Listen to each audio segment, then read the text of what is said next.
Sawadee Krap, I'm JP Mestanza, and it's Thursday, August 17th. Welcome to Phuket Extra, brought to you by pbcphuket.com.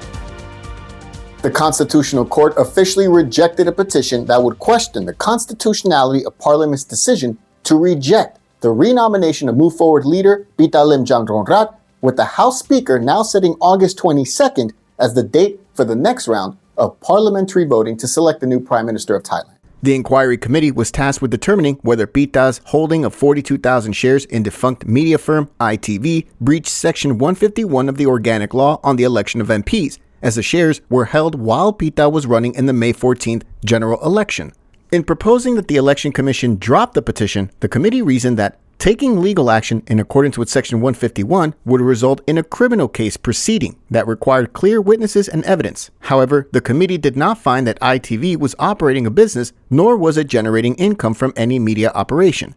The Bangkok Post reports that the Constitutional Court ruled that petitions it would consider must come from the people whose rights or liberties were directly violated by the exercise of state authority. In this case, the petitioners were not nominated prime ministerial candidates, and thus their rights or liberties were not directly violated. Therefore, the court decided unanimously to not accept the petitions for deliberations, all in reference to the rejected renomination of Pita for prime minister on July 19th. Citing the court's decision, Parliament President Wan Mohammed Noor Matha said on Wednesday that Parliament's rejection of Pita's renomination is considered valid, but Parliament's legal team will meet today. Mata has set August 22nd as the date for the next joint sitting of the Thai Parliament to select a new Prime Minister. For more, visit thephuket.news.com. A new zero food waste project is now underway on the island, with officials focusing on the volume of discarded food and more. Advisor to the Phuket Chamber of Commerce, Bumikiti Rugtangam, met with the Phuket governor along with a host of high-level officials on Tuesday to announce that the digital platform for collecting data on food waste and excess food in Phuket will be developed. Meanwhile, participatory food waste management model pilot project is already underway, focusing on reducing the volume of food waste while aiming to provide the right amount of food and change consumer behavior on the island. The PPAO has a project underway that allows schools operated under the PPAO to use food sorting to reduce food waste, and to each have a waste management system that generates fertilizer. The Sustainable Tourism Development Foundation is moving to expand these projects to drive Phuket towards a, quote, sustainable and continuous low-carbon city. Food management centers will be set up in each of Phuket's 3 districts: Muang District, which comprises Phuket Town, Wichit, Chalong, Rawai, Kata, and Karon; Talang District, covering the center and north of the island; and Katu, including Patong and Kamala. In addition, the meeting on Tuesday followed Bumikiti late last month, joining the announcement by the Phuket Tourist Association that it partnered with Scholars of Sustenance Thailand, SOS, the first food rescue foundation in Thailand that was established in 2016. Scholars of Sustenance became renowned for their efforts to provide food to the poor throughout the COVID-19 crisis. A host of leading hoteliers on the island, along with tourism officials, joined the announcement late last month of the launch of the PTA SOS Phuket Food Before Waste project, which invites operators of hotels, restaurants, and other tourism-related businesses to join the project to create a management system to better manage food waste and reduced waste production. Among the examples cited were leftover food from hotel breakfast buffets. For more, visit thephuket.news.com. High-level border security meetings between representatives from Malaysia and Thailand are now being held in Phuket, with top officials currently in attendance.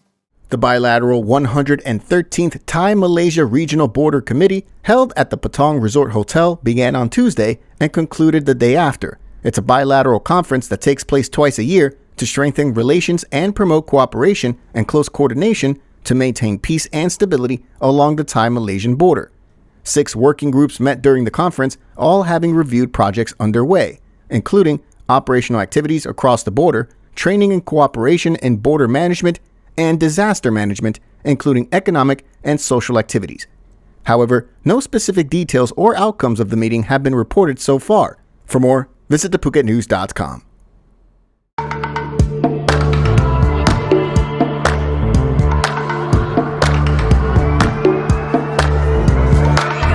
I was sure that it'll be easier to clear you from my mind. I wish you fall out from the window, take a bad trip to the ground. Ooh.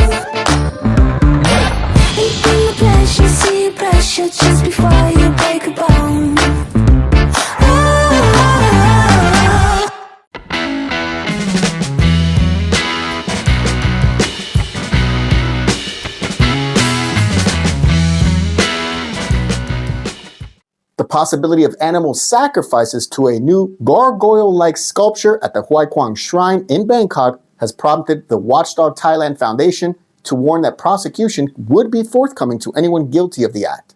The Bangkok Post reports that, in a Facebook post, the foundation said believers must think twice before they consider harming pets and using them as sacrifices to the half-human, half-mythical bird sculpture installed at the Ganesha Shrine near Huai Quang intersection in Bangkok. Concerns hit the internet over this past week after the statue was installed about a week ago, with some claiming that worshippers have used cats, dogs, and rabbits as sacrificial animals. Debate has also been sparked over the Kru Kai Keo sculpture's unusual appearance, with a relative of the sculptor dismissing the right of making animal sacrifices as a misinterpretation of the correct protocol, and that only fruits and sweets may be presented as offerings. Anyone found harming animals would be in breach of the animal cruelty law that carries a heavy penalty. For more, visit thephuket.news.com. Through a community welfare project by the Phuket chapter of the Red Cross Society of Thailand, 200,000 baht is being donated to 2 impoverished families in Wichit to renovate their homes. The families were invited in person to join the Phuket governor and other top officials to receive the funds provided under the 2023 budget of the ongoing project by the Phuket Red Cross to improve the living conditions of the underprivileged, disabled, and elderly.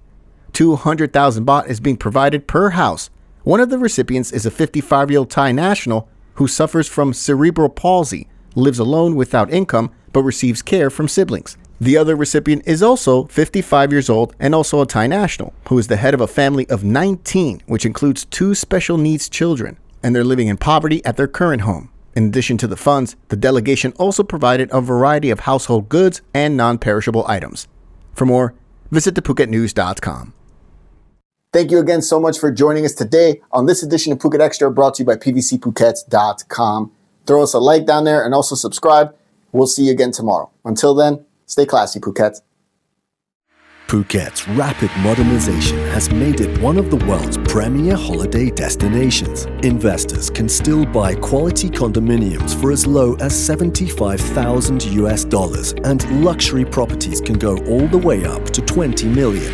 Condominiums in Phuket are a safe, secure bricks-and-mortar investment offering foreigners freehold ownership. Call or email Thai Residential, Phuket's #1 trusted real estate advisor, to find your perfect Phuket property.